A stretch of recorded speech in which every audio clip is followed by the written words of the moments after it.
Hi, this is Cher from the Frugal Quilter, and I'm going to start cutting the fabrics out for the Pink Rag Quilt that I will be making sometime down the road. So let's get started. Before I start cutting the fabrics, I'm going to iron them, and then I'll start the cutting process. If you saw my last video, you know that we have had unusual weather for this neck of the woods. We have had, this past weekend, we had our first snowfall of accumulation in 4 years. We've seen snow, but we haven't had any accumulation. So it's been 4 years since we had measurable accumulation, is what they call it. And some of the meteorologists have gone back and looked at stats. You know, they're weather nerds, I guess. And they were saying that this is, well, of all the stats that they gave, this was the second biggest snowfall in all the years that I have lived in North Carolina. I've been down here for 45 years, and this was the second biggest snowfall.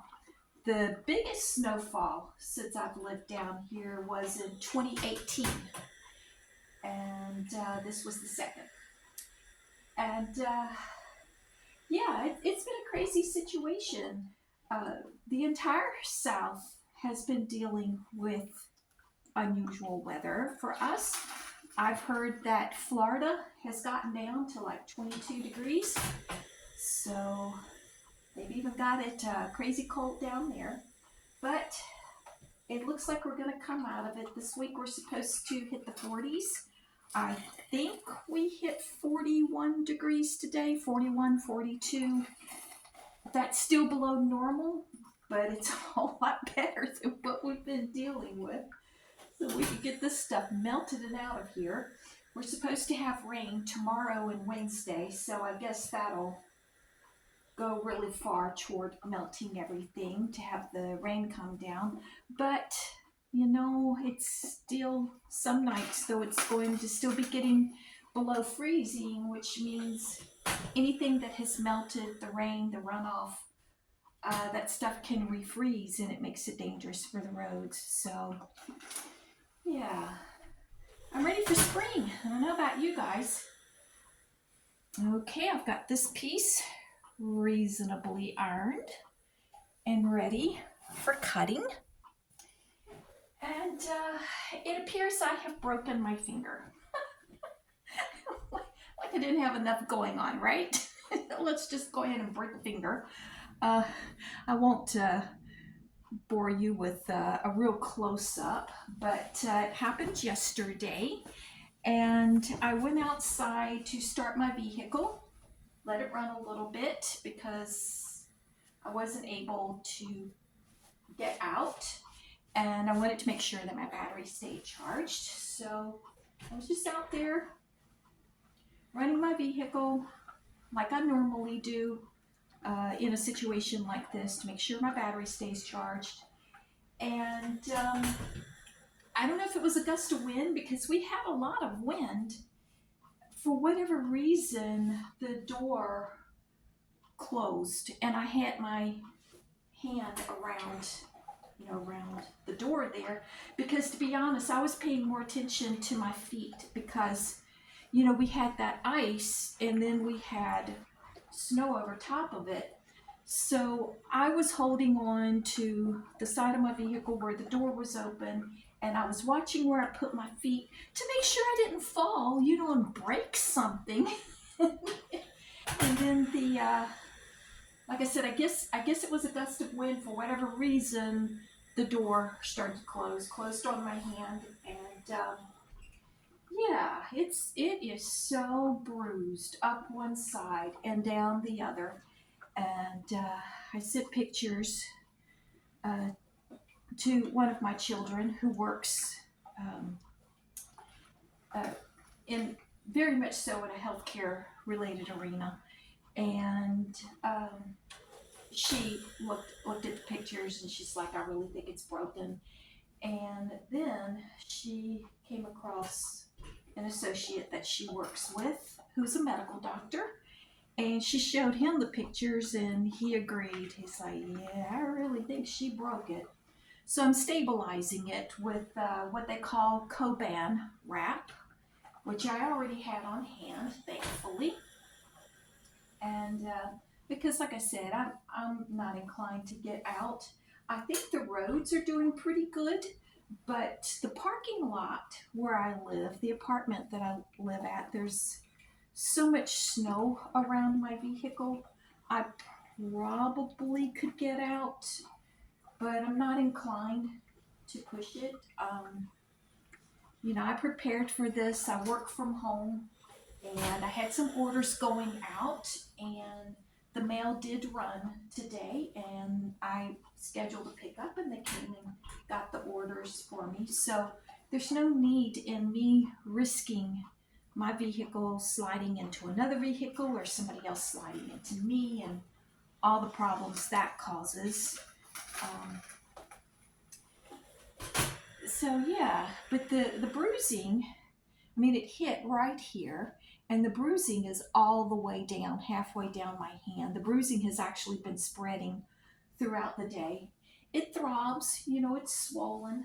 It's not the most comfortable thing in the world, but when I keep it wrapped and stable, it's not too terribly bad, just as long as I don't try to, you know, like push on it. Now, what I am concerned about is working. Today I've been doing paperwork and doing a variety of work-related things, but I kind of switched out the things that I do for work and did some of the things like the paperwork and so forth today to try to give me a little bit of time to try to figure out the best way to maneuver with my finger. I've got to work. I mean, what can I say when you're self-employed? Most of us who are self-employed, we don't have PTO, we don't have paid time off, we don't have sick days. If we don't work, we don't have income. So it's really going to be kind of interesting trying to work without using that finger. But I'll figure it out. I kind of gave it a slight test run. It's really going to be slow trying to work. I can't, I really shouldn't, you know, I shouldn't be putting any pressure on it whatsoever. I need to keep it stable so that, assuming that it is broken, and irregardless, even if it's not broken, whatever the injury is, so that it will heal properly. And, you know, I've been over it, and it doesn't seem like it needs to be set or anything. It seems like everything is in proper position. There's a lump on top and a lump on the side, but I don't think it's bone displacement. I think it's just a lump because, you know, frankly, I had a door or two close on my hand. So it could have been worse. I'm a little bit frustrated, you know, obviously, because it was very preventable. And I just, like I said, I was busy watching my feet to make sure I didn't slip, and ended up with this. But, well, anyways, like I said, it could have been worse, so I'll try to not complain. just go forward with it.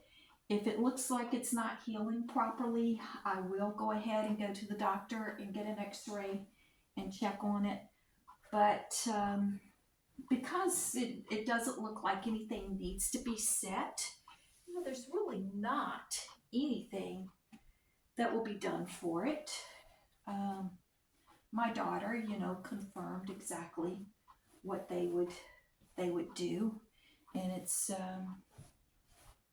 what I'm doing is just fine, and she's very good at what she does. She is excellent at what she does. I totally trust her judgment, and I should be seeing her here soon. And when I see her, I'm sure she's going to examine it for me and confirm that everything is, you know, healing properly and everything's good to go. But yeah, always something going on, it seems.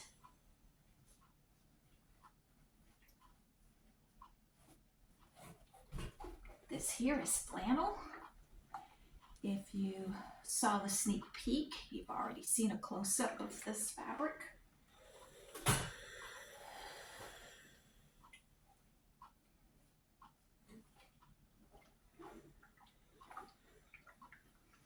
I hope you guys are staying warm, and I'd love to know what your weather is like where you're at.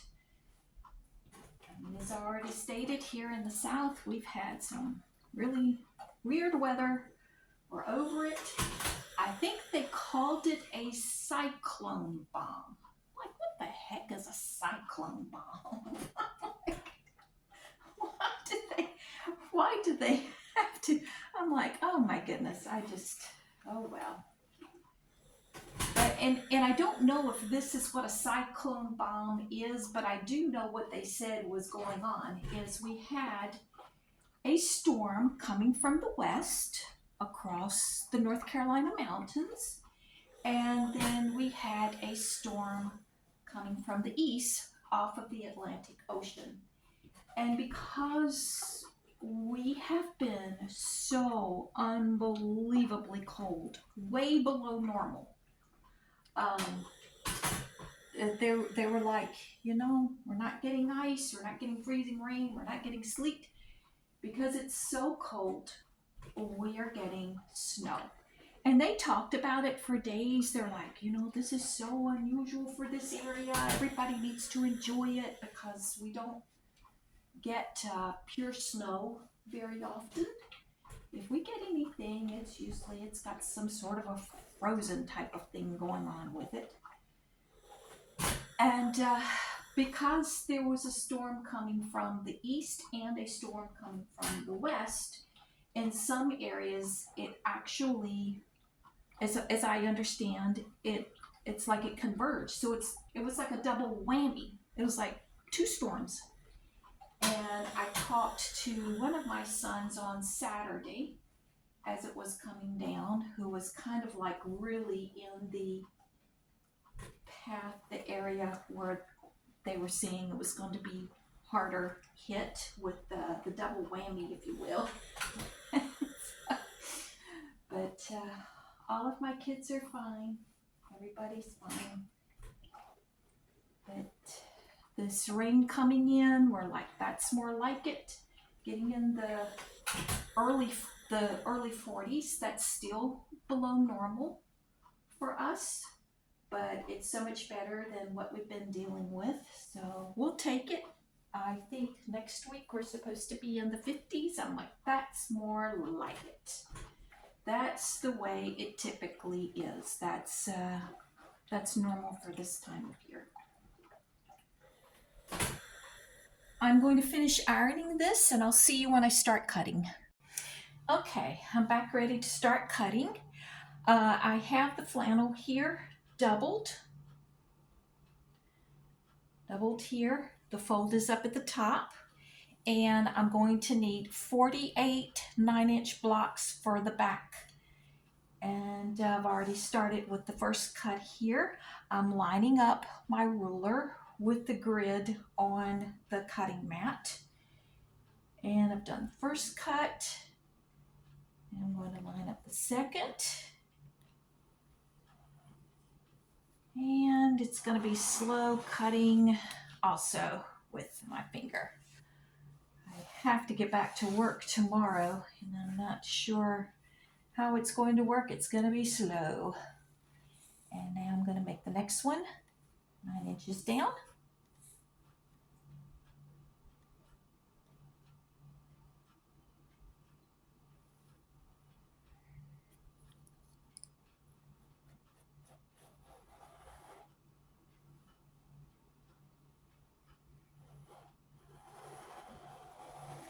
I don't like being slowed down. You You know, there's like quota that I try to meet every day, a quota that I try to meet every week. But, well, the situation is what the situation is. Okay, so I have 9-inch cuts that way. Now what I like to do is line them up here, get them even with each other. And there's a little bit of selvage down here, so I want to make sure that I'm cutting off that selvage. I don't want selvage in the blocks. Let's see here. I need to pull it down a little bit here.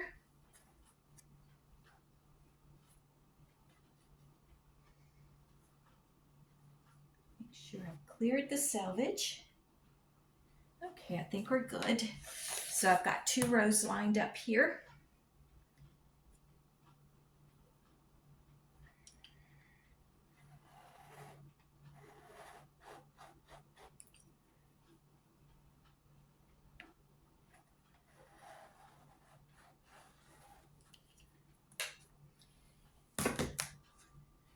Okay. Then I need to go 9 inches over. I'm going to count. Let's see here. 2, 3, 4, 5, 6, 7, 8. You know what they say? Measure twice, cut once.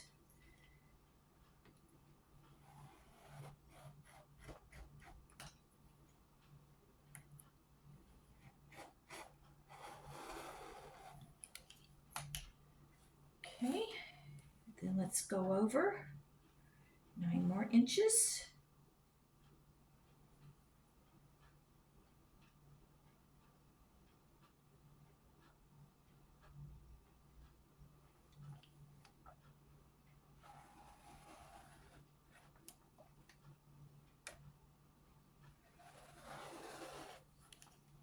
Now, if you start your cutting at the end, instead of on the fold, then what you've got left over is a larger piece of fabric for your scrap stash. So that's where those will go for another project. And I've got 2 here on each one. So there's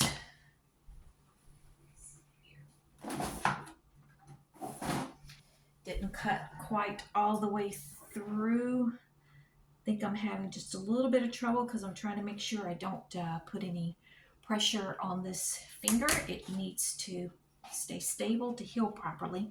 So anyways, here we are. I've got 8 blocks started toward my 49. Okay, pulling up more fabric here. Again, it's doubled. And the process will continue until I get enough blocks of this flannel for the backing. And then I'll start working on my prints and see how many blocks I get from that. The other prints over here that you already saw me iron, those are not flannel, and I will get those cut out. And if I don't have enough of those for the top, then I will fill it in with the flannel here on the top. And then again, I may throw some of the flannel in on the top anyways. So I'm just going to kind of look at it as I go and see how many prints I have, and I'll be making that decision as I go. Okay, I've cut the backing, all 48 blocks for the backing. And it looks like I'm going to be able to do what my original plan was to do. And that is I'm going to have 2 colors on the front. I'm going to have half of the blocks on the front be this right here, and the other half to be the exact same blocks that were on the back. I wasn't sure if I had enough, and if so, I was going to bring in this print right here that you saw me iron, but I kind of wanted it to be 2 fabrics if at all possible. Now I haven't cut out the blocks for the front yet, so I don't know for sure. In case I run into a problem, you know, I could mess up, could mess up on my cutting and all of a sudden not have enough. But it looks like there is going to be enough for me to do what I had hoped to be able to do. So I'm going forward now with cutting this sparkly, very pink fabric here. It's got like stars and swirls and a little bit of a floral type print on it and glitter. There's like glitter on it. And I think my granddaughter would very much so like this. So that means on the front, I will have flannel and then this poplin type fabric. It's a poplin type texture that has, like I said, the glitter on it. So again, I'm cutting 9-inch blocks for the top.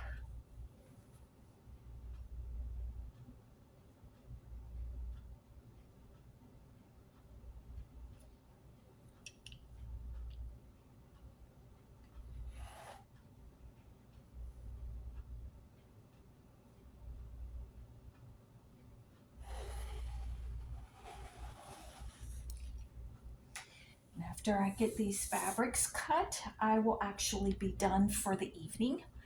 Going to be working a little bit later tonight because I just had an order to come in and I want to get that packaged and ready to go for tomorrow. But I'm going to go ahead and finish this up first. Get these blocks cut.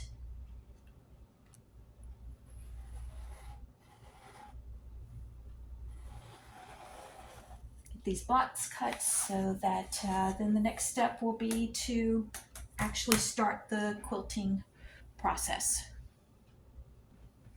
And just like on the flannel fabric, same thing with this. I'll be saving these ends here to put into another quilt or another project at a later time. So here's 8. I'm going to need 24 for the top of this fabric here. It's not really showing up the proper color on the camera. It's looking more purplish. It's very much so a hot pink. Trying to see if I can, I don't know. It's showing up as a hot pink. I mean, showing up as a purple, but it's actually a hot pink type color.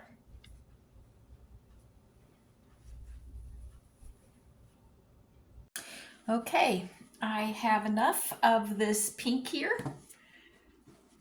And I've got this much left over here for another project. It's doubled, plus the ends that I can use in another project. Now, the next thing is I need to make, need to make 24 blocks of the flannel so that I'll have the backing blocks. I've already got the batting cut out, and I'll have the front blocks. Okay, I have one more cut to make here.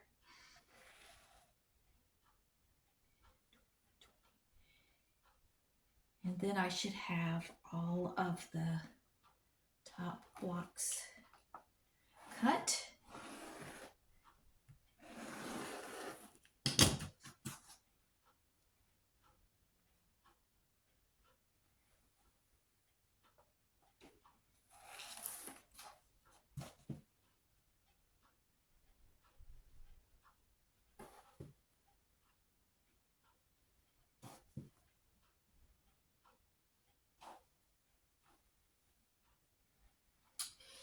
And I use the selvage edges to just kind of wipe up the dust.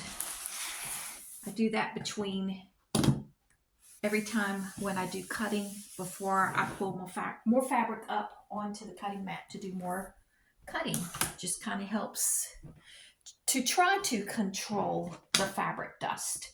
And this is how much I had of the flannel left over. So that will be saved for another project. So here's what I've got here. I've got my leftover scraps that will go into another quilt or another project at another time.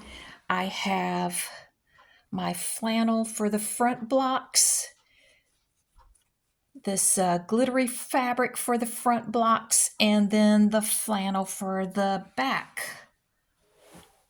And the batting is already cut out for each of the blocks. So everything is cut out, and I'll be putting it up, cleaning up the dust, and getting on with the next thing I've got to do this evening. I did take a little bit of a small snack break in the middle of that because, well, my blood sugar was starting to tank. If you've watched my video about mitochondrial myopathy stroke-like episodes, I believe I mentioned in there that my liver does not release glucose properly. I'm not a diabetic. It is a liver-related thing. And so I have to be careful because my blood sugar will tank on me.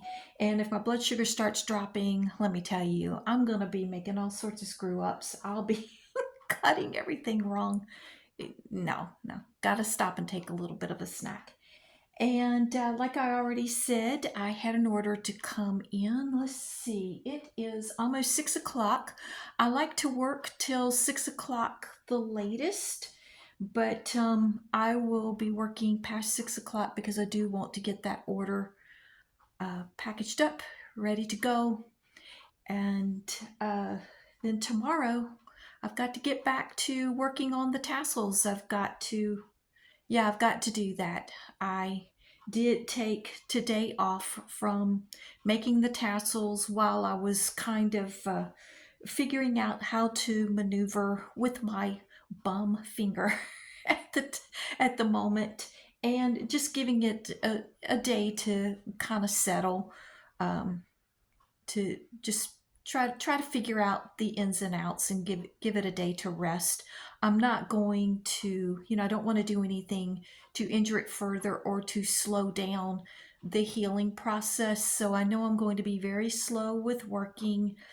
It's going to frustrate me because I'm not going to be able to get as much work done in the amount of time that I normally would be able to, but it's just par for the course. These things happen. I'm thankful it wasn't any worse than it was. I could have broken my hand or something. If I'd broken my hand, I wouldn't be able to work at all. That would not be good. So I'll manage. Anyways, thank you for watching, and I'll see you guys on the next one. Bye-bye.